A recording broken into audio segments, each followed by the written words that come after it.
नमस्कार, आप देख रहे हैं हमारा खास शो जनादेश। मैं हूं आंचल गुलाटी गुंबर, मेरे साथ है मेरे सहयोगी प्रखर श्रीवास्तव। आज आएंगे त्रिपुरा, मेघालय, नागालैंड विधानसभा चुनाव के नतीजे।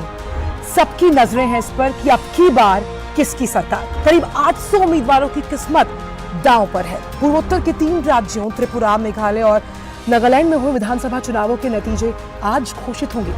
तीनों ही राज्य में विधानसभा की 60 सीटें हैं। बहुमत पाने के लिए वो जादुई आंकड़ा है 31 सीटों का। जो भी पार्टी इस आंकड़े को छू लेगी, राज्य में उसकी सरकार बनेगी।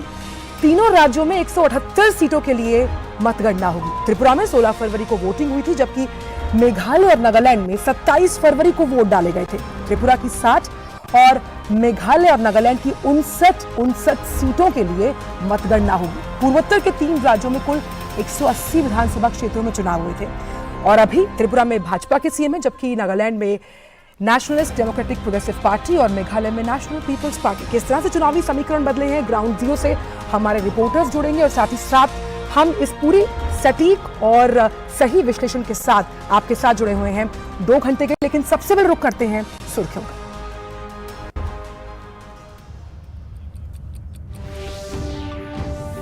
त्रिपुरा, मेघालय और नागालैंड में आज आएगा जनादेश। तीनों राज्यों में चाक चौबंद सुरक्षा व्यवस्था के बीच होगी मतों की गिनती।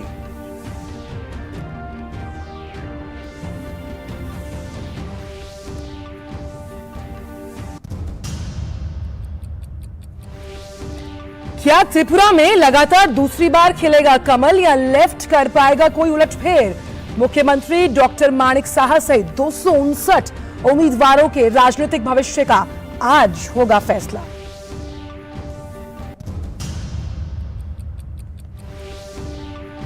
मेघालय में किसकी बनेगी सरकार, कौन संभालेगा प्रदेश की सियासी बागडोर, आज होगी तस्वीर साफ।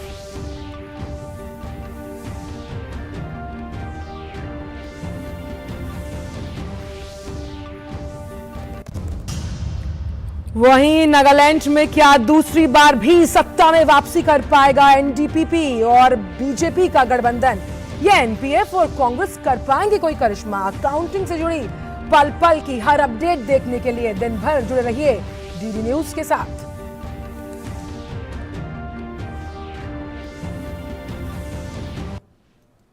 और इस वक्त की सबसे बड़ी खबर जो कि आ रही है चुनाव से जुड़ी हुई, त्रिपुरा, मेघालय और नागालैंड में मतगणना की शुरुआत हो चुकी है और आज तीनों राज्यों के नतीजे सामने आएंगे। पूरे देश को इन तीनों राज्यों के नतीजों का इंतजार है। पूर्वोत्तर के तीनों चुनावी राज्यों में मतगणना अब से थोड़ी देर पहले शुरू हो चुकी है और तीनों राज्यों के नतीजे का पूरे देश को इंतजार है। कड़ी सुरक्षा के बीच ये मतगणना की जा रही है और आज जो है खास नजरें जो रहेंगी वो त्रिपुरा पर रहेंगी। ये देखना होगा कि त्रिपुरा में बीजेपी फिर से सत्ता में वापसी करती है कि नहीं करती है। सबसे पहले बैलेट पेपर्स की वोट की गिनती होगी, उसके बाद त्रिपुरा, मेघालय और नागालैंड में मतगणना अब शुरू हो चुकी है, जैसा कि हम बता रहे हैं। और आज डीडी न्यूज़ पर दिन भर लगातार हम आपको चुनावी नतीजे और उनके समीकरण और उसका क्या प्रभाव 2024 पे पड़ेगा वो हम आपको बताते रहेंगे। और सबसे सटीक नज़र नतीजे जो हैं वो दूरदर्शन डीडी न्यूज़ पर आप देख सकते हैं। और बहुत अहम चेहरे हैं अगर इन चुनावों की बात की जाए। त्रिपुरा, नागालैंड, साथ ही साथ मेघालय, जिनकी किस्मत दांव पर है। और ये जो सबसे अहम खबर जिसके साथ हमने शुरुआत की है जनादेश की, कि तीनों ही राज्यों में जो मतगणना है उसकी शुरुआत हो गई है। निर्वाचन आयोग की जो पूरी तैयारी है वो उसके साथ उन्होंने कमर कसी और किस तरह से इस चुनावी मतगणना की कड़ी सुरक्षा में शुरुआत की गई है।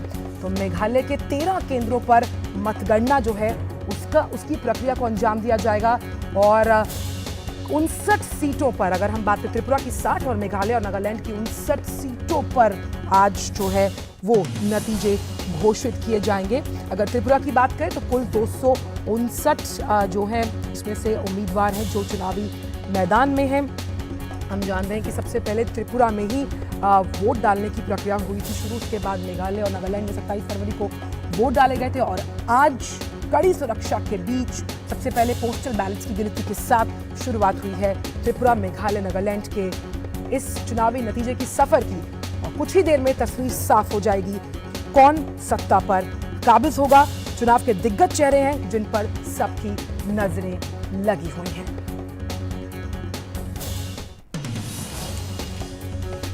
कड़ी सुरक्षा के बीच मतगणना और आज का दिन बेहद अहम।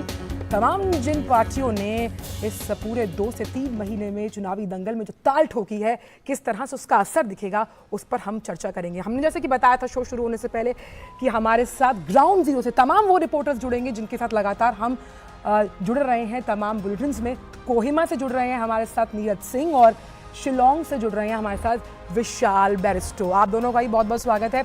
सबसे पहले विशाल, आपके पास आना चाहूंगी। आप मेघालय में मौजूद हैं, लगातार कई बुलेटिन्स में आपसे चर्चा हुई, किस बूथ पर आप मौजूद हैं, किस तरह का इस वक्त आप माहौल वहां पर देख पा रहे हैं विशाल?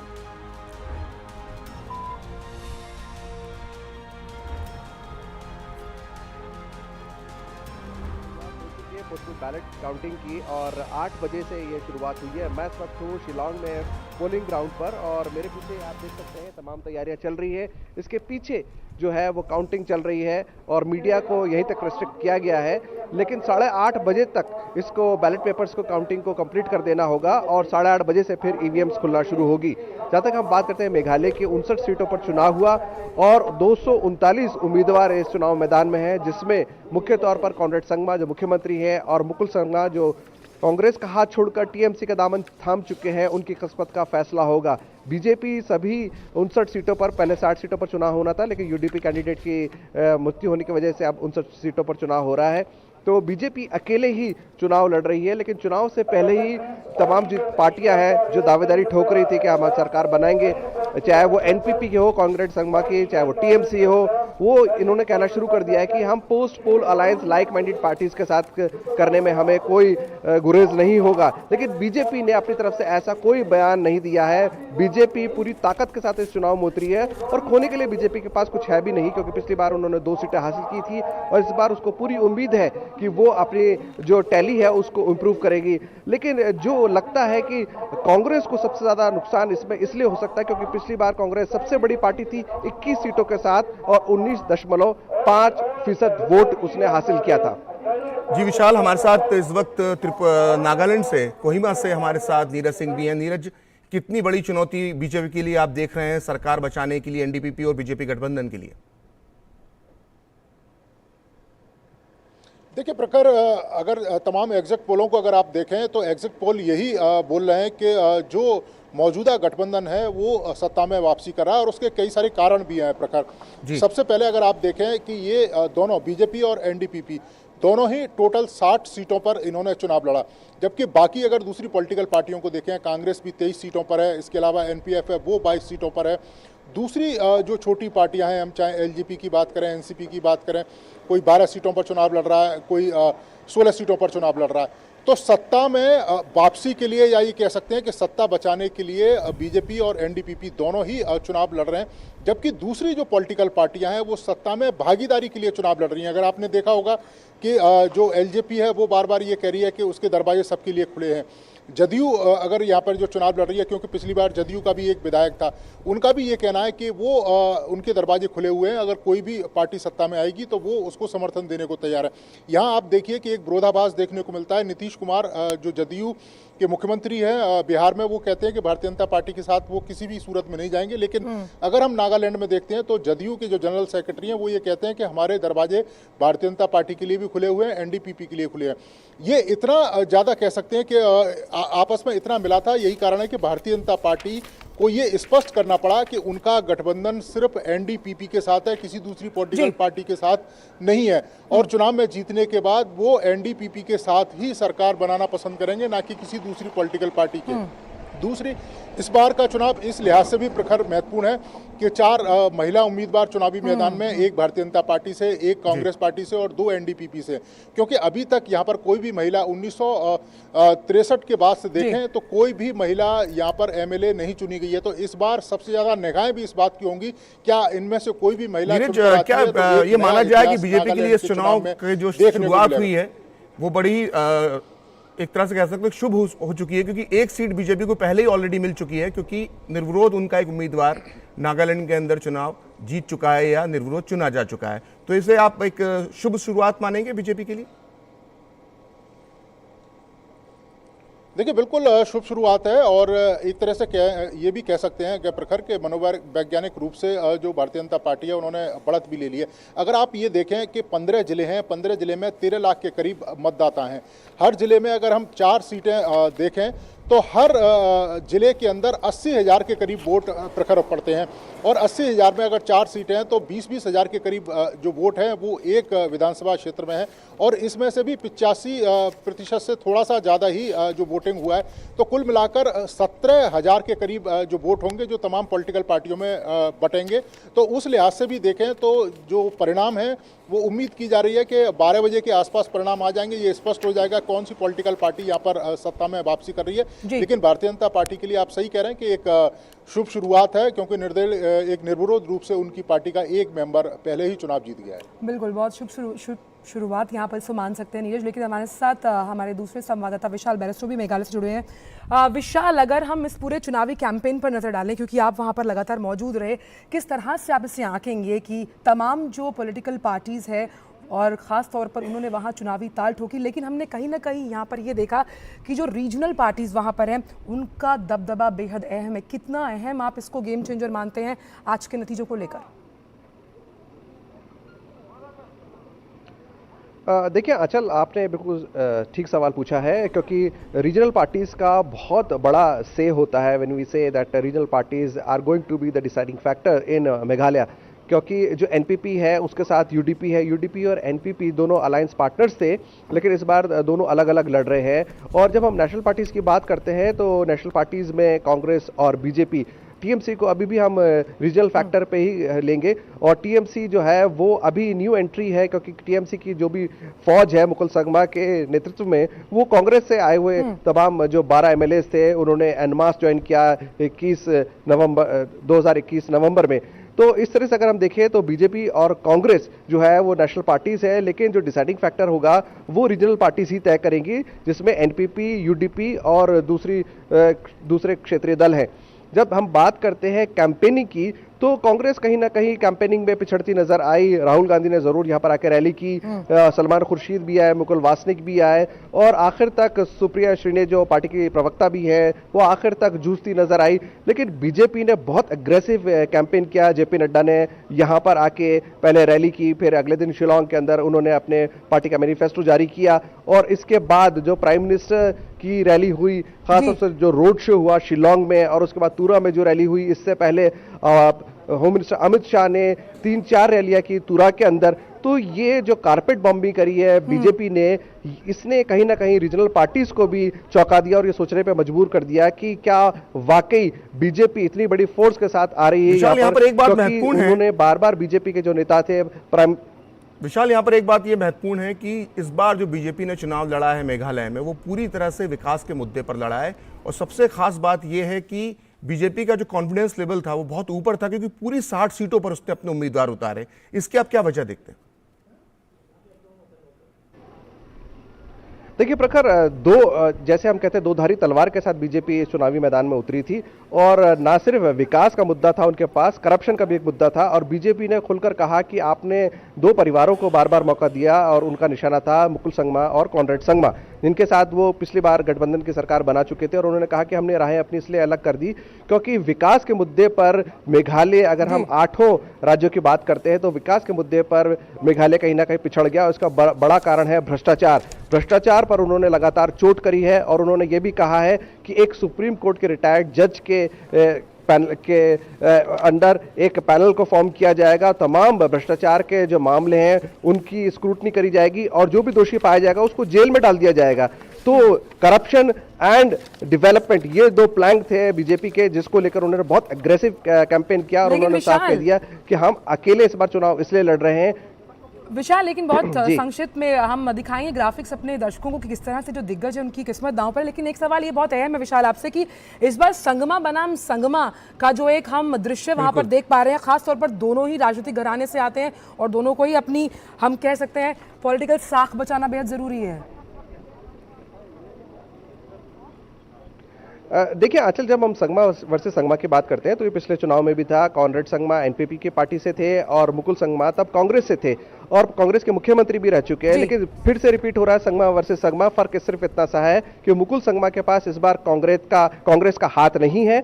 मुकुल संगमा अब टीएमसी का दामन थाम चुके हैं। कॉमरेड संगमा ये कह रहे हैं कि जो जनादेश उनको मिला था उसका उन्होंने अपमान किया और टीएमसी में जाकर शामिल हो गए, और आप उन पर कैसे विश्वास कर सकते हैं। जबकि मुकुल संगमा का ये कहना है कि कॉमरेड संगमा ने मेघालय के साथ न्याय नहीं किया है। तो आरोप प्रत्यारोप के बीच बीजेपी को लगता है कि इनका कई फायदा हो सकता है, क्योंकि बीजेपी और प्राइम मिनिस्टर लगातार। बिल्कुल, जो आप बात कह रहे हैं, हम ग्राफिक्स के जरिए भी दर्शकों को समझाना चाहते हैं कि आखिरकार मेघालय की सत्ता पर काबिज होने के लिए जिन तमाम उम्मीदवारों ने अपनी किस्मत को ईवीएम में कैद किया, ये जो कांटे की टक्कर है वो किसमें है, तो मान सकते हैं एनपीपी के कॉनराड संगमा और उनके खिलाफ दक्षिण तुरा की बहुत अहम सीट वीवीआईपी सीट, जिसपे भाजपा ने बनाड एंड मारक को उतारा है, और इसी पर हम अभी विशाल से भी चर्चा कर रहे थे। वहीं सोंगसाक सीट पर मुकुल संगमा तृणमूल कांग्रेस से उम्मीदवार हैं और वहीं भाजपा से थॉमस मारक मैदान में ताल ठोक रहे हैं। और अहम बात यहाँ पर है कि तृणमूल कांग्रेस के इसी उम्मीदवार ने 2 जगह से इस बार पर्चा भरा। वहाँ पर उन्होंने टिकरी किला से भी पर्चा भरा है, जहाँ उनके सामने खड़े हैं भाजपा के रहीनाथ बाचुंग। तो यहाँ पर इस सीट पर भी कांटे की टक्कर देखने को मिलेगी, और ये क्लोज फाइट किस तरह से रहेगी अभी कुछ ही देर में रुझान सामने आएंगे। वहीं पूर्वी शिलोंग सीट से एनपीईपी की एम्प्री निंगदो है, वहीं भाजपा से वॉन किटिगबोक पोहवा है वहाँ पर। और यहाँ पश्चिम शिलोंग की बात करें तो भाजपा के अर्नेस्ट मावरी, पश्चिम शिलोंग कांटे की टक्कर यूडीपी पाल लिंगदो, यूडीपी रीजनल पार्टी है, दबदबा रखती है सीट पर अपना। और साथ ही उसके साथ तृणमूल कांग्रेस की बयानी अम्पाती सीट, भाजपा के प्रेमानंद कोच उनके सामने चुनावी ताल ठोक रहे हैं। टीएमसी के लिए इस बार चुनावी जंग जो है काफ़ी तेज़ है। लगातार ये कहा जा रहा है कि किस तरह से अपनी चुनावी साख को बचाने के लिए टीएमसी ताल ठोकती है। वहीं रानीपोर्ट सीट जो बहुत अहम सीट है, यहाँ से भाजपा के मार्टिन डांगो चुनावी मैदान में है, वहीं यूडीपी से पीयूष मार्बिन उनको टक्कर दे रहे हैं। यूडीपी के मेडबा लिंगदो मैरंग से, वहीं भाजपा के मार्क नाल्डी सोकमी सीट जो है वो मैरंग की ये सीट है, और यहाँ पर कांटे की टक्कर दिखाई दे रही है इन दोनों में। और यूडीपी के अध्यक्ष हैं मार्क नाल्डी सोकमी। ये भाजपा के एल हेक पेंथोरमुखा सीट, ये वो सीट है जिस पर पिछली बार भी भाजपा ने एक जीत दर्ज की थी।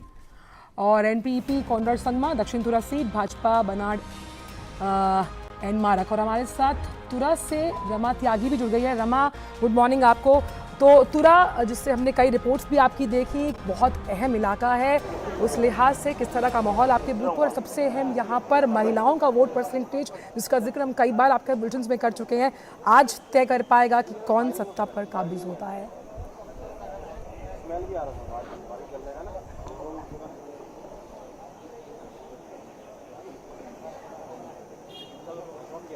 रमा, मेरी आवाज आप तक पहुंच रही है?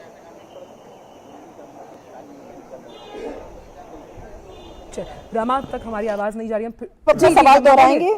जी रमा, मैं आपसे कह रही थी सुप्रभात आपको। और जिस सीट पर आप मौजूद हैं तुरा, उनसे कई रिपोर्ट्स हमने आपकी देखी, बहुत अहम सीट है।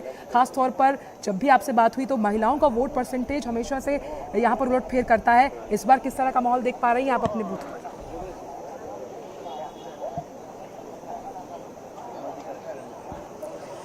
देखिए, बेहद महत्वपूर्ण रोल यहाँ पर महिलाएं अदा करती हैं, चाहे यहाँ सामाजिक जीवन हो, आर्थिक जीवन हो, चाहे राजनीतिक जीवन हो, वोट उनका बेहद महत्वपूर्ण होता है यहाँ पर। और महिलाएं इस बार बड़ी संख्या में निकली भी वोट डालने के लिए। सुबह सुबह 5 बजे से 7 बजे का टाइम था और 5 बजे महिलाएं लाइन में लगी हुई थी, और हर आयु वर्ग की महिला यहाँ पर मौजूद थी। महिलाओं का वोट प्रतिशत यहाँ पर बहुत ज्यादा रहता है। और अगर हम मेघालय की बात करते हैं तो महिलाओं की संख्या भी यहाँ पर पुरुषों से ज्यादा है। और सबसे बड़ी बात है कि मातृसत्तात्मक समाज है, तो महिला एक निर्णायक भूमिका में रहती है, और राजनीति में भी यहाँ पर महिला निर्णायक भूमिका में रहती है। ये बात अलग है कि तमाम उम्मीदवारों में 36 महिलाएं ही थी इसमें, और पिछली अगर विधानसभा की बात करते हैं तो 3 महिलाएं यहाँ पर जीत कर आई थी।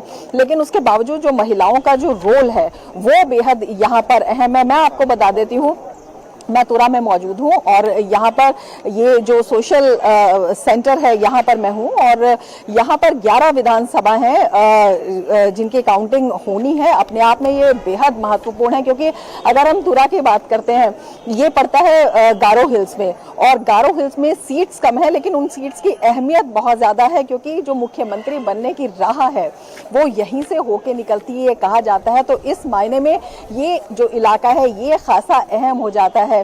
पूरा जो एरिया है वो ट्राइबल एरिया है और अपने आप में जो यहाँ का वोट प्रतिशत है, जो यहाँ के चुनावी समीकरण है वो बेहद अहम हो जाते हैं। तो महिलाओं की आपने बात पूछी है, महिलाएं यहाँ पर निर्णायक भूमिका में हैं। जो लोकसभा एमपी हैं अगाथा संगमा वो यहाँ से हैं तो काफी अहम है। लेकिन चुनावी लड़ाई जो हम बात करें आंचल, चुनावी लड़ाई यहाँ पर बहुकोणीय थी, चतुष्कोणीय थी। सभी दल दावे तो कर रहे थे लेकिन जिस तरह से विशाल ने बताया कि पोस्ट पोल अलायंस से किसी भी दल ने अब इनकार नहीं किया है। जिस तरह से एग्जिट पोल यहाँ पर सामने आ रहे हैं तो उसको देखते हुए ये बहुत महत्वपूर्ण हो जाता है कि क्या जो पुरानी पार्टीज हैं उन्हीं की सरकार बनेगी, बीजेपी और एनपीपी की मिलकर, या फिर जो नई एंट्री हुई है और तमाम बड़े दावे किए जा रहे हैं उनमें कुछ नई राजनीतिक राह निकलती दिखाई देगी। लेकिन संभावना पूरी यही है क्योंकि जिस तरह से एनपीपी ने यहाँ पर दावा किया था और एग्जिट पोल भी उसकी पुष्टि करते हुए दिखाई दे रहे हैं। बीजेपी ने कहा है कि हमारे जो अंक हैं वो दहाई में आएंगे और सरकार में बीजेपी की भूमिका रहेगी। हिमंत बिस्व शर्मा ने अपने स्टेटमेंट में कहा था कि बीजेपी सरकार बनाने में यहाँ पर काफी अहम भूमिका में रहेगी। जी रमा, हम आपके फिर लौटेंगे। अभी हमारे साथ अगरतला से धीरज मौजूद हैं। धीरज, इस वक्त जो तीनों राज्यों में चुनाव हो रहे हैं सबसे महत्वपूर्ण उसमें जो है वो त्रिपुरा को माना जा रहा है और त्रिपुरा में इस वक्त आप क्या, जब बिल्कुल चुनावों वोटों की गिनती शुरू हो चुकी है तब आप राजनीतिक समीकरण क्या देख रहे हैं, किस तरह का माहौल आप वहां पर देख रहे हैं?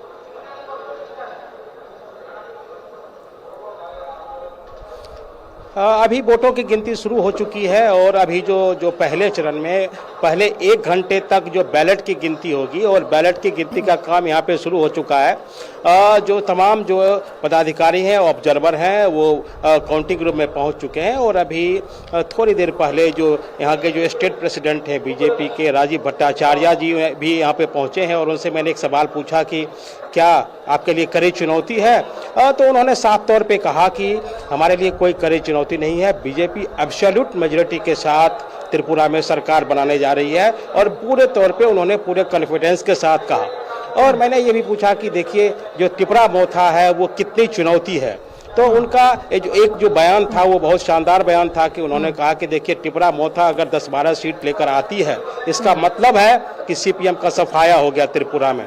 तो उस लिहाज से अगर देखा जाए तो जो शुरुआती अभी रुझान है, अभी विशेष आकलन तो नहीं किया जा सकता है लेकिन इतना कहा जा सकता है कि त्रिपुरा में भारतीय जनता पार्टी कॉन्फिडेंस में है।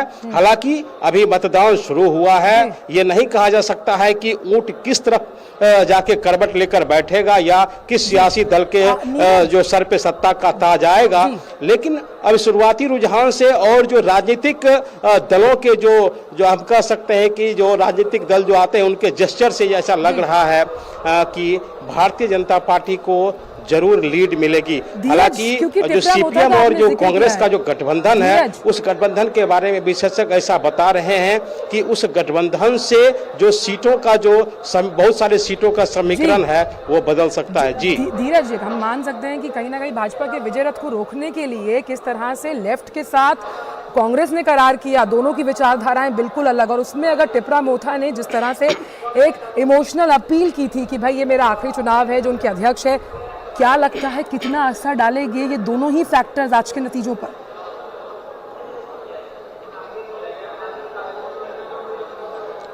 देखिए, बिल्कुल आपने सही सवाल पूछा है। त्रिपुरा मोथा जो एक गेम चेंजर के रूप में मैदान में आ सकती है या किंग मेकर के रूप में उभर सकती है अगर भारतीय जनता पार्टी 2-4 सीटों से अगर पिछड़ जाए। हालांकि विशेषज्ञ ऐसा नहीं बता रहे हैं। विशेषज्ञ का साफ तौर पे कहना है कि भारतीय जनता पार्टी मेजोरिटी में जरूर आएगी, सत्ता पे काबिज होगी। जहां तक त्रिपुरा मोथा का आपने सवाल पूछा, अगर त्रिपुरा मोथा को अगर 10-12 सीटें आती है, जैसा कि अनुमान लगाया जा रहा है कि 10 से 12 सीटें त्रिपुरा मोथा के खाते में जाएगी, तो सवाल उठता है कि वो किसकी सीटें हैं। क्योंकि जो त्रिपुरा में एक बात कहा जाता था कि जो पहले जो सीपीएम की सरकार बनती थी तो वो अपनी गिनती ही 21 से शुरू करते थे। वो 21 जो सीट होता था वो उनका आदिवासी बहुल जो इलाका था उसका सीट होता था, इसलिए वो अपनी गिनती 21 से शुरू करते थे। और अगर उनकी 21 में अगर 10-12 की सेंधमारी अगर त्रिपुरा मोथा ने अगर कर दिया, जैसा कि विशेषज्ञ बता रहे हैं, वैसी स्थिति में सीपीएम और कांग्रेस के लिए बड़ी चुनौती होगी कि वो कैसे सत्ता पे आ पाएंगे। तीसरा, भारतीय जनता पार्टी को इसका लाभ सीधे मिल रहा है कि सीपीएम और कांग्रेस का वोट अगर त्रिपुरा मोथा उसमें सेंधमारी कर रही है तो भारतीय जनता पार्टी को ऐसा लग रहा है कि उनके लिए ये राह जो है वो आसान होगी। तो चुनावी समीकरण यही है कि किसके अगर आदिवासी वोटर जो आदिवासी जो यहाँ का जो वोटर है 38-40% जो वोटर है वो वोटर अगर त्रिपुरा मोथा के साथ जाता है या कुछ भी वोट अगर कट के जाता है तो भारतीय जनता पार्टी की राह जो है वो आसान होगी। और वैसे भी भारतीय जनता पार्टी पिछली विधानसभा चुनाव में 36 सीटें जीत कर आई थी और उसके जो गठबंधन सहयोगी गठबंधन जो आईपीएफटी थी उसको 8 सीटें मिली थी। तो उनके पास जो 42-44 का जो आंकड़ा था उस आंकड़े को अभी पार पाना, उस आंकड़े को सीधा टक्कर देना, तो कहा जा सकता है कि सीधे चुनौती तो मिल रही है, लेकिन ये नहीं कहा जा सकता है कि भारतीय जनता पार्टी का जो गठबंधन है वो सत्ता से बाहर होता दिख रहा है। हालांकि अभी शुरुआती रुझान है, शुरुआती दौर है, चुनाव विश्लेषक और भी कई मुद्दे लेकर आएंगे कि किस तरफ ये रुझान बढ़ रहा है, लेकिन अभी की स्थिति यही है कि भारतीय जनता पार्टी को त्रिपुरा मोथा के सेंधमारी से, सीपीएम वोट में सेंधमारी से उन्हें लगता है कि उनके लिए राह आसान है। तो और यही बात जो स्टेट प्रेसिडेंट राजीव भट्टाचार्य बता रहे हैं कि मैं अभी शुरुआती बिल्कुल धीरज जो आप बात कह रहे हैं वही समझाने की कोशिश कर रहे हैं कि किस तरह से फायदा पहुंचेगा भाजपा को। लेकिन पहले ये देख लेते हैं कि दिग्गज चेहरे कौन से हैं त्रिपुरा में। तो माणिक साहा टाउन मुरादोवली की वीवीआईपी सीट, भाजपा से मुख्यमंत्री, पेशे से डेंटिस्ट। माणिक साहा की छवि बेहद साफ मानी जाती है, विधानसभा सीट है डाउन वाली। वहीं धनपुर विधानसभा सीट से प्रतिमा भौमिक बीजेपी की उम्मीदवार है, सांसद हैं और केंद्रीय राज्य मंत्री हैं। बहुत हॉट सीट है ये, पिछली बार हालांकि चुनाव हार गई थी लेकिन इस बार भी भाजपा ने इन्हीं पर चुनावी दाव खेला है अपना। और राजीव भट्टाचार्य जी भाजपा की तरफ से त्रिपुरा बीजेपी के अध्यक्ष, बनमालीपुर की ये विधानसभा सीट है। और गोपाल चंद्र रॉय कांग्रेस से इनके सामने चुनावी ताल ठोकते, तो इन पर इनकी जीत पर जो है वो नजर आएगी। सुदीप रॉय बर्मन कांग्रेस से एक ही एमएलए है पूरे कांग्रेस के जो यहाँ पर अपनी चुनावी ताल ठोकते हुए पूर्व मुख्यमंत्री समीर रंजन बर्मन के पुत्र भाजपा के स्वास्थ्य मंत्री का पद छोड़कर कांग्रेस में शामिल हुए। वहीं कैलाश शहर से विधानसभा सीट है ये, और विराजित सिन्हा यहाँ से कांग्रेस के उम्मीदवार हैं और त्रिपुरा प्रदेश कांग्रेस के अध्यक्ष हैं।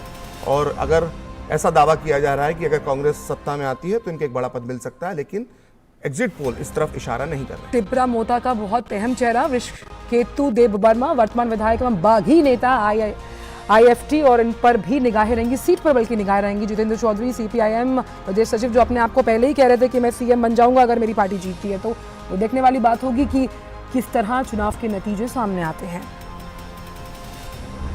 वहीं रामनगर विधानसभा सीट से पूजन विश्वास मैदान में तृणमूल कांग्रेस के नेता हैं, तृणमूल कांग्रेस त्रिपुरा प्रदेश अध्यक्ष हैं और पीयूष कांति विश्वास के ये पुत्र हैं। तो ये अहम वीवीआईपी सीट्स हैं जिन पर किन दिग्गजों की जो साख है वो दांव पर है। किस तरह से ये अब जब ईवीएम खुलेगा और जब रुझान सामने आएंगे तो पता लगेगा।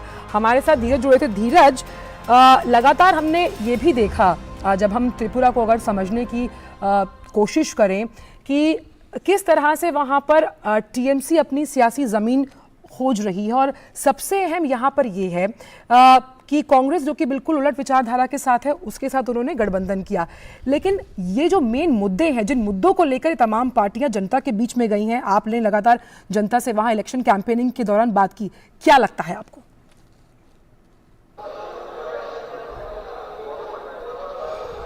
देखिए, जनता के दिल में कई मुद्दे थे। त्रिपुरा अगर हम राज्य की बात करें और केवल और अगर हम गांव की तरफ, त्रिपुरा में गांव की तरफ बढ़ते हैं तो गांव की तरफ बढ़ने के बाद एक चीज़ें जो सामने आती है कि जो भारतीय जनता पार्टी का ऐसा कहना था शुरू में कि देखिए हमने गांव का विकास किया, हमने जो महिलाओं के लिए जो थी सबसे बड़ी चुनौती थी कि उनको चूल्हा जलाने के लिए दूर से लकड़ियाँ लाना पड़ता था, उनके लिए चुनौती थी। हमने घर घर गैस सिलेंडर पहुंचाया, उनका दावा कि 2,70,000 गैस सिलेंडर हमने बनने दिए। महिलाओं को आवास योजना के जरिए लगभग 3 लाख जो यहाँ के लोग हैं उनको आवास मुहैया कराया गया। स्वावलंबन योजना चलाई गई महिलाओं के लिए ताकि वो आत्मनिर्भर बन सकें और सेल्फ हेल्प ग्रुप के जरिए वो अपनी रोजी रोटी कमा सकें, वो अपना घर का गुजारा कर सकें।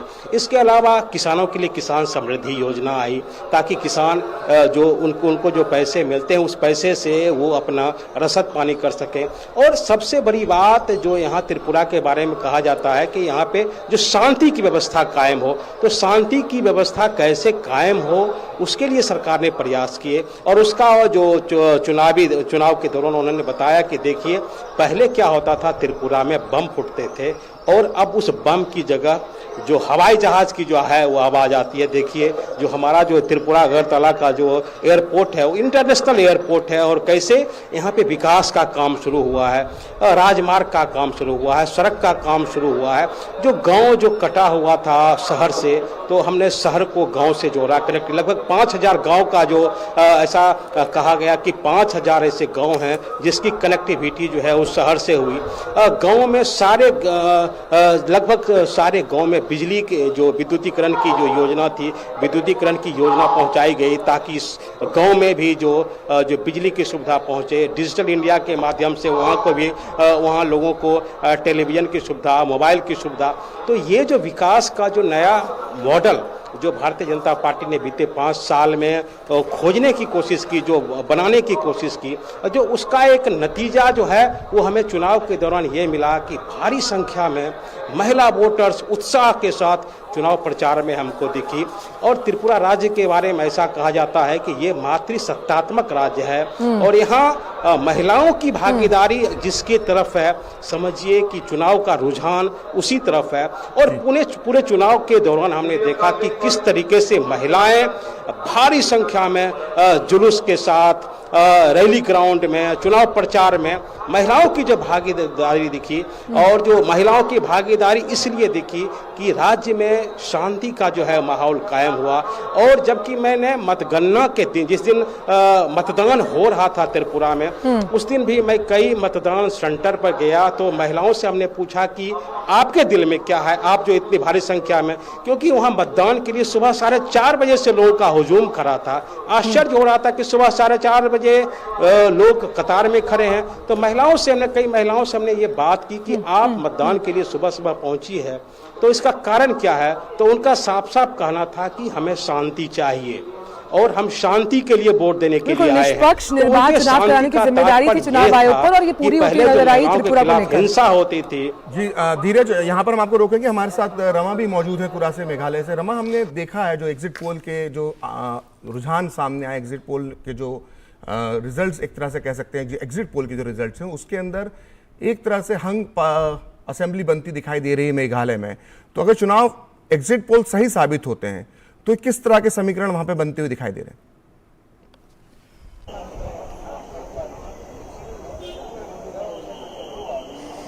देखिए, यही अपने आप में एक बहुत बड़ा जो है प्रश्न है कि किस तरह के यहाँ पे बनेंगे। लेकिन जिस तरह के रुझान है उसको देखे अनुमान ये लगाया जा रहा है कि बीजेपी और एनपीपी एक साथ आ सकते हैं। और ये कयास इसलिए भी लगाए जा रहे हैं कि एक दिन पहले ही हेमंत बिस्वा शर्मा और जो मुख्यमंत्री हैं उनकी मुलाकात हुई। हालांकि इसे फ्रेंडली मुलाकात कहा गया, लेकिन इस मुलाकात से बहुत सारे जो कयास हैं उनको जन्म मिल गया है। और जिस तरह से बात की जा रही थी दोनों दलों से ही, जब भी हमने कॉनरेड संगमा जब उनसे हमने बातचीत की तो उन्होंने ये जरूर कहा कि एनपीपी जो है वो बढ़त हासिल करेगी, ज्यादा सीटें लाएगी और एक स्थिर सरकार की तरफ जो हमने प्रयास किए हैं उससे हमें जिस तरह का मतदान में देखने को मिला है लोगों का उत्साह, उससे संकेत मिल रहे हैं कि हम जो है अकेले भी सरकार बना सकते हैं। लेकिन पोस्ट पोल अलायंस से उन्होंने इनकार नहीं किया। और उनसे जब चुनावी लड़ाई के बारे में भी पूछा गया तो उन्होंने कहा कि हम किसी भी दल से को कमजोर यहाँ पर नहीं मान रहे हैं, क्योंकि चुनावी लड़ाई यहाँ पर जो बहुकोणीय है और ये कठिन भी है। तो इसको देखते हुए और जब बीजेपी की तरफ हम देखते हैं तो बीजेपी ने भी यही कहा कि कि दहाई का आंकड़ा बीजेपी यहाँ पर छुएगी, सीट्स बीजेपी की बढ़ेंगी और बीजेपी सरकार में अहम भूमिका में रहेगी। तो इसको देखते हुए और जिस तरह के जो अलग अलग दलों से स्टेटमेंट्स आए हैं, तो बहुत संभव है कि जो पुराना गठबंधन है वो सत्ता में आए, लेकिन अभी हमें देखना होगा क्योंकि अभी पोस्टल बैलेट्स की जो गिनती हुई है, एक बात यहाँ पर ये भी उभर कर आ रही है कि जो टीएमसी है उसका परफॉर्मेंस, एग्जिट पोल है, लेकिन एग्जैक्ट क्या है ये देखना होगा। बिल्कुल त्रिशंकु विधानसभा की जो अटकलें हैं, बिल्कुल जो त्रिशंकु विधानसभा की अटकलें लगाई जा रही है उन पर तो विराम लगाया गया भाजपा द्वारा, लेकिन अभी नतीजे सामने आएंगे तो रुझान जब पता लगेंगे तो हम थोड़ी तस्वीर जो है और साफ तौर पर अपने दर्शकों तक पहुंचा पाएंगे। लेकिन फिलहाल जनादेश में वक्त एक छोटे से ब्रेक, आप कहीं मत जाइए, सबसे सटीक, सही और विश्लेषण के साथ जुड़े रहिए टीडी न्यूज के साथ। डिजिटल बैंकिंग का है जमाना, टाइम है बचाना। डिजिटल बैंकिंग है आसान, करो चाहे कोई भुगतान, एनी टाइम एनीवेयर, सेफ है, फास्ट है, हर पेमेंट उंगलियों पे सेट है। लेन देन के हैं ऑप्शंस कई, IMPS, NEFT, UPI भी। 24 घंटे करते ये काम, पेमेंट आसान और रहे आराम। RBI कहता है जानकार बनिए, सतर्क रहिए। अरे रामदयाल, तेरी उपज का क्या हुआ? अरे औने पौने दाम मिल रहे थे इसलिए नहीं बेची। और तुम्हारी उपज? मेरी उपज ये रही मेरे मोबाइल में एकदम सुरक्षित। अरे ये तो कोई रसीद लगती है। कोई रसीद नहीं, डिजिटल रसीद है जो WDRA से पंजीकृत वेयर हाउस में उपज रखने से मिलती है। WDRA? WDRA भारत सरकार की एक संस्था है जो अच्छे और सुव्यवस्थित वेयर हाउसों को पंजीकृत करता है। अच्छा, अब तुझे इस रसीद का कमाल दिखाता हूँ, चला। देखा, इस रसीद पर बैंक से लोन हो गया। ये तो कमाल हो गया। कमाल तो अभी और भी है भैया। देखो, जब और जहाँ उपज के अच्छे दाम मिलेंगे, उपज बेच दूंगा और फिर बैंक का सारा लोन भी चुकता कर दूंगा। अरे वाह। मुन्नी, पापा आप मेरा नया बैग लाए? हाँ, ये रहा तुम्हारा नया बैग। और तुम्हारे लिए झुमके। WDRA का प्रयास, किसानों का आर्थिक विकास। ब्रेक के बाद सभी का स्वागत। सटीक और सही विश्लेषण के साथ डीडी न्यूज़ जनादेश के इस खास कार्यक्रम को आपके लिए लेकर आया है और लगातार हमने ग्राउंड रिपोर्टर्स के जरिए आपको जो ताज़ा स्थिति है वो बताने की कोशिश की। अभी निगाह डालते हैं कि त्रिपुरा की जिस चुनावी समीकरण का जिक्र प्रखर भी कर रहे थे, मैं भी कर रही थी, हमारे साथ धीरज जुड़े हुए थे, तो त्रिपुरा के जो दिग्गज उम्मीदवार हैं जिन पर इस बार दांव खेला है तमाम जो पॉलिटिकल पार्टीज़ हैं, एक बार उन ग्राफिक्स पर नजर डालते हैं कि किनकी किस्मत आज जब ईवीएम में कैद हुई, तो आज जब रुझान सामने आएंगे क्या वो जनता की उम्मीदों पर खरे उतरे हैं या नहीं। ग्राफिक्स स्क्रीन को हम चाहेंगे कि वो ग्राफिक्स दिखाएं कि कौन कौन से। ये भी बता दूं और अपने दर्शकों को भी बता दें कि हम जो सबसे सटीक नतीजे हैं वो सिर्फ आप डीडी न्यूज़ पर देख सकते हैं और इन नतीजों की जो गारंटी है वो हम पूरी तरह से लेते हैं कि पूरी तरह से सबसे सटीक नतीजे आप डीडी न्यूज़ पर ही देख पाएंगे। तो विश्वकेतु देव वर्मा टिपरा मोथा वर्तमान विधायक और बागी नेता IFT, हालांकि कई बार हमने देखा है कि जब भी ख़ास तौर पर अगर हम त्रिपुरा का जिक्र करें तो किस तरह से जो भाजपा है उसने बिप्लब देब को हटाने के बाद मानिक साहब को मुख्यमंत्री बनाया, क्या ये मास्टर स्ट्रोक साबित हो पाएगा? एक समय बिल्कुल अब लग रहा है जो एग्जिट पोल उत्तराखंड वाला प्रकरण दोहराया गया, तो इस पर हम चर्चा करेंगे। हमारे साथ जब हमारे जो रिपोर्टर्स हैं वो जुड़ने वाले हैं, साथ ही साथ मेघालय का अगर जिक्र करें प्रखर, तो सबसे अहम यहाँ पर ये है कि किसी भी पार्टी ने इस बार अभी गठबंधन के साथ चुनावी मैदान में वो नहीं होते, सभी अपने दमखम के साथ अकेले चुनाव लड़ रहे हैं। तो जिस त्रिशंकु विधानसभा का आप जिक्र कर रहे थे, जो सब अलग अलग लड़े हैं, अब देखा जाएगा कि उनमें से बाद में जब त्रिशंकु विधानसभा आती है तो कौन कौन आपस में मिल जाते हैं। धीरज और विशाल हमारे साथ जुड़े हैं। धीरज हमारे साथ हैं और विशाल भी जुड़े हुए हैं। धीरज आपके पास पहले आती हूँ क्योंकि जिसका जिक्र हम करने जा रहे थे कि अगर हम त्रिपुरा के बारे में बात करें तो जिस तरह से बिप्लब देब को हटाकर मानिक साहा को मुख्यमंत्री बनाया गया, बीजेपी का मास्टर स्ट्रोक जिस तरह से उत्तराखंड में भी किया गया, इसका कितना असर आप चुनावी नतीजों पर देख पाते हैं जब आपने वहां पर जो जनता थी उनसे बात भी की कि जिन तमाम मुद्दों को लेकर जनता वोट करने के लिए उतरी थी?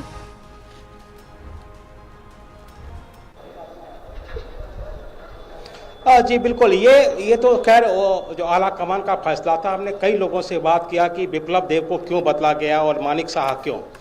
उनका सीधा लोगों का जो साफ कहना था कि ये तो आला कमान का फैसला है कि किसे वो हटाते हैं और किसको वो मुख्यमंत्री बनाते हैं।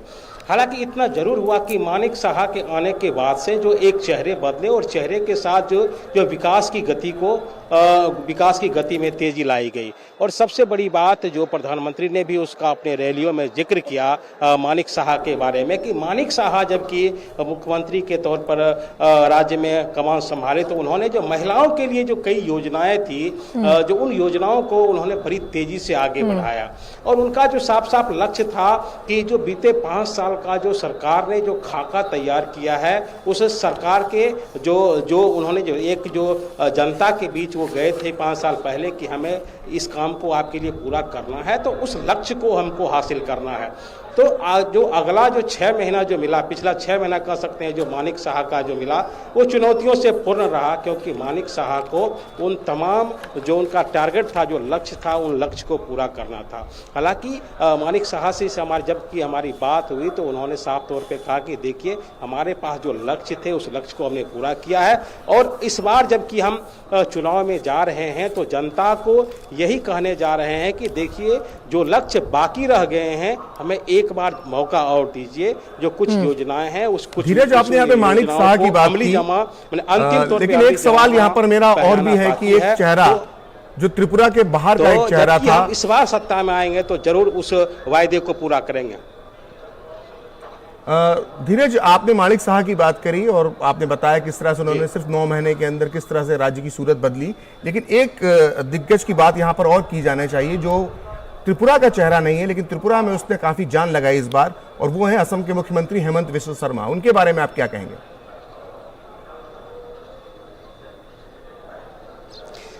देखिए केवल त्रिपुरा की बात आप नहीं, हेमंत बिस्वा शर्मा की अगर आप बात करेंगे तो पूरे त्रिपुरा की बात आप नहीं करें, पूरे नॉर्थ ईस्ट की बात करेंगे। पूरे नॉर्थ ईस्ट में हेमंत बिस्वा शर्मा का एक जनाधार है। मैंने कई रैलियों में देखा, कई सभाओं में देखा कि जबकि पूरे त्रिपुरा के चुनाव को हमने देखा तो उस त्रिपुरा के चुनाव में एक चेहरा जरूर सामने आता था, वो था हेमंत बिस्वा शर्मा।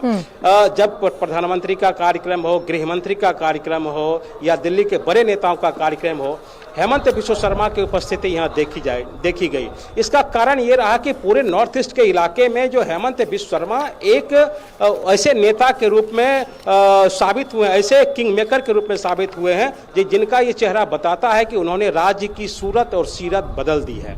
तो हेमंत बिस्वा शर्मा जबकि पूरे चुनाव के दौरान हेमंत बिस्वा शर्मा की उपस्थिति रही और एक किंग मेकर के रूप में, और हेमंत बिस्वा शर्मा के बारे में इसी पर एक रिएक्शन विशाल का भी लेते हैं।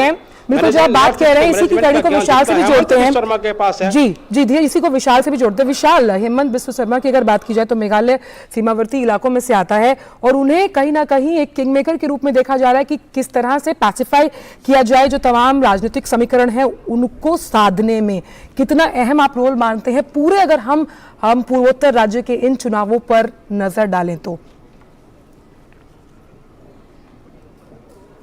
देखिए आंचल, आपके सवाल का जवाब मैं थोड़ा रुक कर दूंगा। पहले मैं ये कहना चाहता हूँ, जब हम पूर्वोत्तर की बात करते हैं, क्योंकि मैंने पूर्वोत्तर में काफ़ी ट्रैवल किया है, तो पूर्वोत्तर के अंदर न सिर्फ मेघालय, नागालैंड और त्रिपुरा की हम बात करें, बीजेपी ने अपनी पकड़ बहुत ज़्यादा मजबूत कर ली है। अगर हम 8 स्टेट्स में देखें और तीनों राज्यों की अगर हम बात करें, मेघालय और त्रिपुरा और नागालैंड में, तो तीनों में बीजेपी सरकार में थी। त्रिपुरा के अंदर वो ज़बरदस्त उन्होंने सरकार बनाई और एक लंबा वामपंथ का जो राज था उसको ख़त्म किया। नागालैंड के अंदर वो अलायंस में थे और मणिपुर या माफ कीजिए मेघालय में भी वो अलायंस के साथ थे।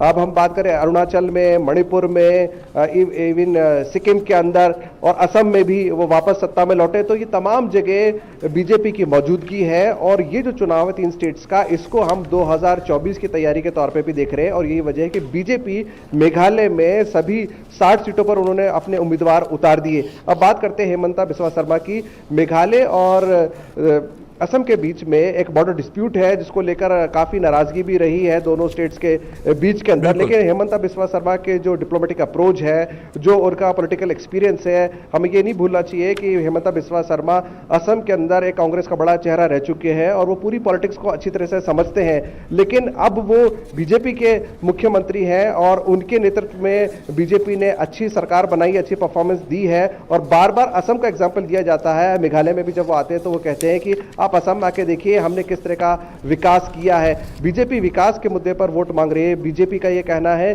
कि हमने जो किया, जो वादा किया वो पूरा किया, और जो वादा नहीं भी किया वो भी हमने पूरा किया। तो हमारा जो मैनिफेस्टो है वो मैनिफेस्टो नहीं है, वो हमारा रिपोर्ट कार्ड है। और वो बार बार एग्जाम्पल देते हैं हिमंता बिस्वा शर्मा का। तो हिमंता बिस्वा शर्मा ऐसा चेहरा है जो हिंदी अच्छी बोलते हैं कंपैरेटिवली बाकी मुख्यमंत्रियों के। अगर हम उनको कंपेयर करें एन बीरेन सिंह मणिपुर के, या पेमा खांडू अरुणाचल के, या सिक्किम के जो मुख्यमंत्री है, उनके कंपैरिजन में वो एक इंस्टेंट कनेक्ट करते हैं। और एक बात मैं आपको बता दूं कि जहां पर भी वो जाते हैं उनको प्यार से मामा बोला जाता है, और वो मामा के तौर पे यहां पर जाने जाते हैं। तो देश में 2 मुख्यमंत्री ऐसे हैं मध्य प्रदेश के अंदर हैं जिनको हम मामा के तौर पे जानते हैं, और पूर्वोत्तर के अंदर हिमंता बिस्वा शर्मा। अगर मेघालय का जिक्र होता है विशाल, तो गारो हिल्स का जिक्र ना हो ऐसा मुमकिन नहीं है। कितना अहम आप मानते हैं खासतौर पर चुनावी समीकरणों को समझने के लिए, और खास तौर पे जो ये अंक गणित है वो अपने पाले में लाने के लिए गारो हिल्स को जीतना बेहद जरूरी? देखिए आंचल, अगर हम मेघालय की बात करें तो मेघालय की जो 60 सीटें उसमें से 36 सीटें खासी और जैंतिया की है, जबकि 24 सीटें गारो की है। तो आंकड़ों के हिसाब से गारो खासी और जैंतिया के मुकाबले कमजोर हम सोच समझ सकते हैं, लेकिन मुख्यमंत्री तो गारो से ही आता है, और जो 1/3 पॉपुलेशन है वो गारो की है मेघालय के अंदर, और गारो से ही मुख्यमंत्री निकल के आते हैं, चाहे वो कॉनरेड संगमा हो या बड़े नेता पी संगमा जो कॉनरेड संगमा के फादर थे, और मुकुल संगमा जो कांग्रेस की तरफ से मुख्यमंत्री रहे। तो जो डिसाइडिंग फैक्टर है वो गारो की तरफ से ही होता है, और 24 सीटें हैं दांव पर। तो असली लड़ाई गारो के अंदर देखने को मिलती है। और साथ ही बीजेपी के लिए गारो बहुत इंपॉर्टेंट इसलिए भी हो जाता है क्योंकि जो बाकी ट्राइब्स हैं, जो है कोच है, और बाकी असम से लगता हुआ इलाका है, बंगाली है, हजोंग है, ये तमाम वो लोग हैं जो बीजेपी की आइडियोलॉजी उनको सूट करती है। तो बीजेपी के नजरिए से भी गारो बहुत इंपॉर्टेंट है। जबकि अगर हम एनपीपी की बात करें या कांग्रेस की बात करें, अब कांग्रेस उतनी ताकतवर पार्टी नहीं रही है मेघालय के अंदर, लेकिन गारो हमेशा से इन पार्टियों के लिए इंपॉर्टेंट फैक्टर रहा है। बिल्कुल। और बिल्कुल, तो जो भी आंकड़े हमारे दर्शक हमारे टीवी स्क्रीन्स पर देख पा रहे हैं, ये इलेक्शन कमीशन की साइट द्वारा हम आपको दे रहे हैं, तो इसलिए सवालिया निशान उठता ही नहीं है कि ये सही है गलत है। बिल्कुल सही, सटीक और विश्लेषित आंकड़े हैं जो हम अपने दर्शकों तक पहुंचा रहे हैं, और वो आप डीडी न्यूज़ के मंच के माध्यम से देख पाएंगे। दोनों ही रिपोर्टर्स के पास हम वापस आएंगे, लेकिन फिलहाल हमारे इस खास जनादेश में वक्त एक छोटे से ब्रेक का है। ये विशाल है ना, इसका सब प्रॉपर चलता है। कल उसके बैंक अकाउंट में 15,000 रुपए का फ्रॉड हुआ है, पता है? इसको तो कोई टेंशन ही नहीं होती है, देखना। टेंशन क्यों? मेरी कोई गलती नहीं थी।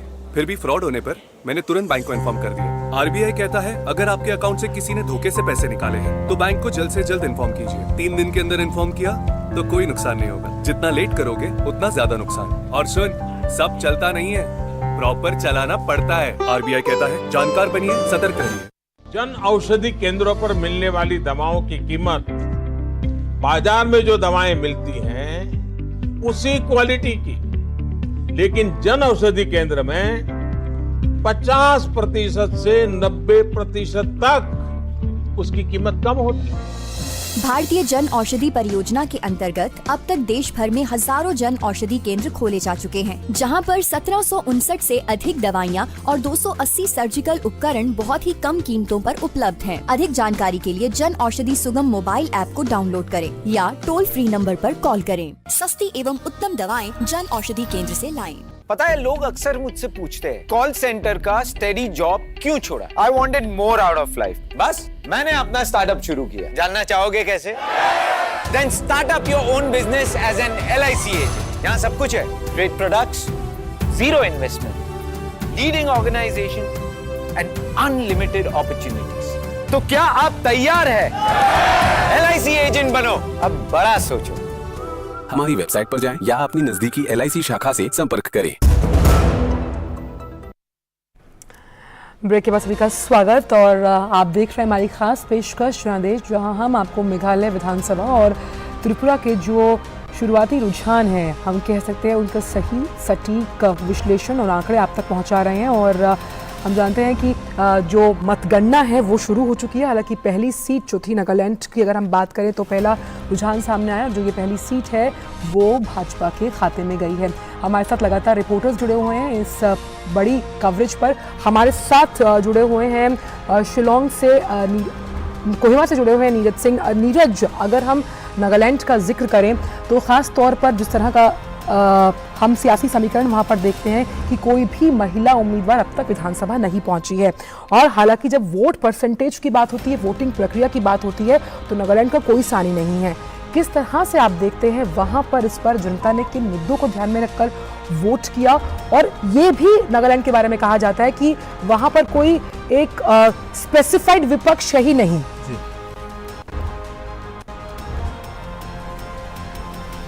देखिए, बिल्कुल आंचल, आप बिल्कुल सही कह रही हो, क्योंकि पिछली बार भी देखें कि जितनी भी पॉलिटिकल पार्टियों के लोग जीते थे वो सभी के सभी सत्ता पक्ष के साथ चले गए थे। तो इस बार अगर हम देखें तो विपक्ष का कोई भी एमएलए नहीं था जो चुनावी मैदान में हो। महिलाओं की जिस बात का जिक्र आंचल आप कर रही थी कि निश्चित तौर पर 1963 के बाद से असम नागालैंड के अंदर कोई भी जो महिला विधायक है वो नहीं बनी है। इस बार हम उम्मीद कर रहे हैं कि 4 जो महिला उम्मीदवार चुनावी मैदान में हैं, जिनमें कांग्रेस से एक महिला उम्मीदवार है, भारतीय जनता पार्टी से एक महिला उम्मीदवार है, और इसके अलावा भारतीय जनता पार्टी की जो सहयोगी पार्टी है एनडीपीपी, उन्होंने 2 महिला उम्मीदवारों को चुनावी मैदान में उतारा है। बड़ा रोचक जो मुकाबला है वो पिछली बार भी देखने को मिला था। जब आप अगर देखें जो चुनावी परिणाम निकलकर सामने आए थे, तो जिसमें 18 सीट एनडीपीपी और 12 सीट भारतीय जनता पार्टी ने जीती थी, 30 सीटें इन दोनों पॉलिटिकल पार्टियों ने मिलाकर जीती थी। उसके बाद जितने भी विपक्ष के जो विधायक चुनकर आए थे वो सभी के सभी सत्ता पक्ष में शामिल हो गए। जैसा कि प्रखर अभी चर्चा कर रहे थे हेमंत विश्व शर्मा का, खासतौर से पूर्वोत्तर की राजनीति को लेकर, हम अगर हेमंत विश्व शर्मा को पूर्वोत्तर की राजनीति में देखें तो आप आंचल देखेंगी कि 2015 तक वो कांग्रेस के मेंबर रहे और कांग्रेस की तरफ से ही चुनाव लड़ते रहे। गोगोई सरकार में ये कहा जाता था कि सरकार गोगोई चलाते हैं, लेकिन असम के अंदर जो पार्टी है वो हेमंत विश्व शर्मा चलाते हैं। दूसरी सबसे बड़ी बात है कि जब राजनीतिक प्रतिनिधित्व देने की बात आई तो हेमंत विश्व शर्मा को कांग्रेस पार्टी से अलग थलग कर दिया गया। उसके बाद उन्होंने भारतीय जनता पार्टी जीती। भारतीय जनता पार्टी में जब वो शामिल हुए, आपने देखा होगा कि सर्बानंद सोनोवाल के सेनापति के रूप में उन्होंने काम किया, और पूरी पार्टी को न केवल असम बल्कि पूर्वोत्तर के राज्य में फैलाने में हेमंत विश्व शर्मा का एक बड़ा योगदान रहा है भारतीय जनता पार्टी के विस्तार में पूर्वोत्तर में। यही कारण है कि उनकी जो भूमिका है वो हमेशा से पूर्वोत्तर के लिए महत्वपूर्ण होती है, पूर्वोत्तर के प्रभावी भी हैं। और अगर आप देखें कि खेलों में उनकी विशेष रुचि है, और इसके साथ साथ एक और इंटरेस्टिंग जो पक्ष है कि अगर आप पूर्वोत्तर की राजनीति को देखते हैं तो एसटी जो समुदाय है वहाँ से ही ज़्यादातर जो नेता हैं वो निकल कर आते हैं, जबकि हेमंत विश्व शर्मा ऐसे नहीं है। उन्होंने एक मिथक को तोड़ा था। असम में उनकी जो पॉपुलैरिटी है वो काफ़ी हुई, और उसके बाद पूर्वोत्तर में उनकी जो पॉपुलैरिटी है वो लगातार फैलती रही, और एक जनरल कैटेगरी के एक बड़े नेता हैं जिनकी पूरे पूर्वोत्तर में जो छाप है वो दिखाई देती है। नागालैंड के इलेक्शन में भी उन्होंने बढ़ चढ़कर कैंपेन किया था भारतीय जनता पार्टी और एनडीपीपी। बिल्कुल नीरज, आपको रोकना चाहते हैं एक बार कि जो रुझान है वो सामने आने लगे हैं। तो त्रिपुरा की अगर बात करें, प्रयास है वो कितना, बिल्कुल, तो 60 में से 28 सीटें, अगर इसको ब्रेकआउट देखें तो 20 सीटें भाजपा के खाते में जाती हुई, वहीं लेफ्ट के पास 7 और टिपरा मोथा के पास 1 और जो अदर्स है उसमें 0, यानी कि अभी जो बढ़त है खासतौर पर अगर त्रिपुरा की बात की जाए तो वो भाजपा के।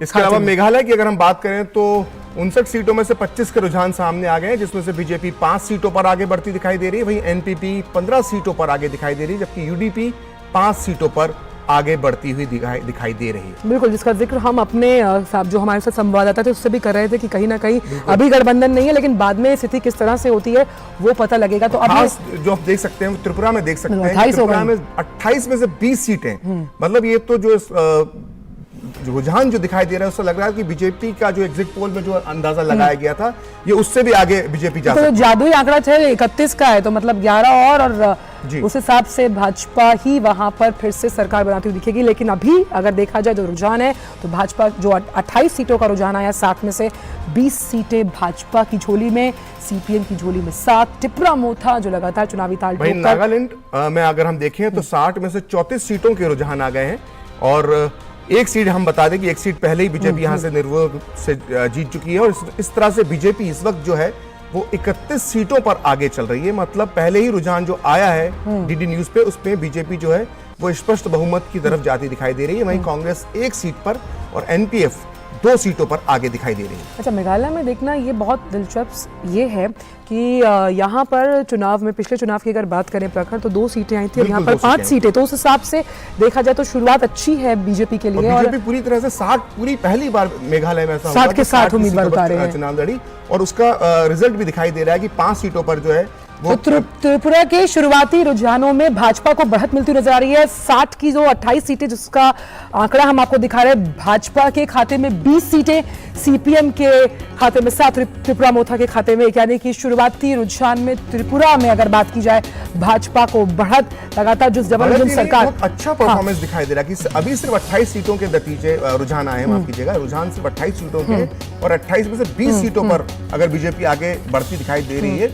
तो जब ये पूरे रुझान आएंगे और यही रुझान रहे तो बीजेपी बहुत अच्छा प्रदर्शन पिछली बार की तुलना में करती है। हम ये मानते हैं ना प्रखर की 2019 की अगर बात की जाए तो त्रिपुरा के राष्ट्रीय मुक्ति मोर्चा, 2020 में बीआरयू और बोडो समझौता, 2021 में कार्बी समझौता पर जिस तरह से सहमति बनी, तो जिस वाम कट्टर पंथ से पूर्वोत्तर का ये क्षेत्र गुजर रहा था उससे आजादी मिली है।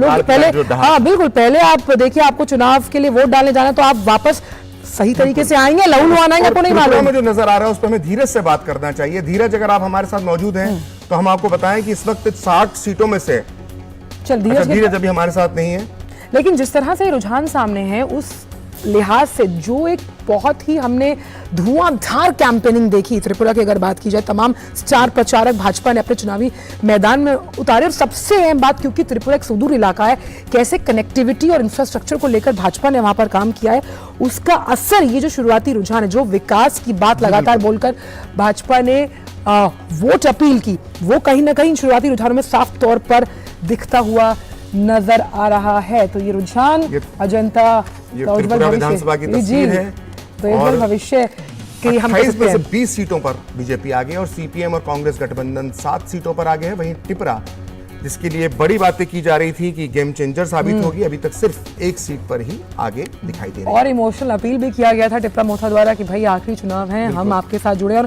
खास तौर पर आदिवासी वोट बैंक को साधने के लिए जिस तरह से टिपरा मोथा का गठन किया गया था, उम्मीद की जा रही थी कि बहुत ज्यादा सीटें टिपरा मोथा की झोली में आएंगी, लेकिन फिलहाल अभी 1 सीट से ही संतोष करना पड़ेगा। वहीं भाजपा की झोली में 20, सीपीएम के पास 7। और नागालैंड की अगर बात करें, यहाँ तो बिल्कुल क्लियर मैंडेट आप देख सकते हैं, 31 की 31 सीटें जो है, 60 में से 34 का जो हम कह सकते हैं रुझान सामने, 31 सीटें भाजपा के पास, कांग्रेस के पास 1, एनपीएफ 2, और सबसे हम जिसका जिक्र हम कर भी रहते हैं कि एक स्पेसिफाइड वहां पर विपक्ष है ही नहीं। तस्वीर में जो हल्का हल्का धुंध नजर आ रही है, धुंध अब साफ हो चुकी है और ज्यादा साफ हो गई। अभी देखिए आंकड़े बदले हैं, 60 में से 45 सीटों के रुझान आ चुके हैं, 39 सीटों पर बीजेपी आगे दिखाई दे रही है नागालैंड में। वहीं कांग्रेस 1 और एनपीएफ 4 सीटों पर आगे दिखाई दे रही है। वहीं निर्दलीय प्रत्याशी 1 सीट पर आगे दिखाई दे और रहा है। ये शुरुआती रुझान है विधानसभा सीटों की अगर बात करें तो उत्तरी अंगामी 2 जो सीट थी उससे नेफ्यू रियो एनडीपीपी के जो उम्मीदवार हैं उन पर सबकी निगाहें हैं और मुख्यमंत्री 7 बार के विधायक रह चुके हैं।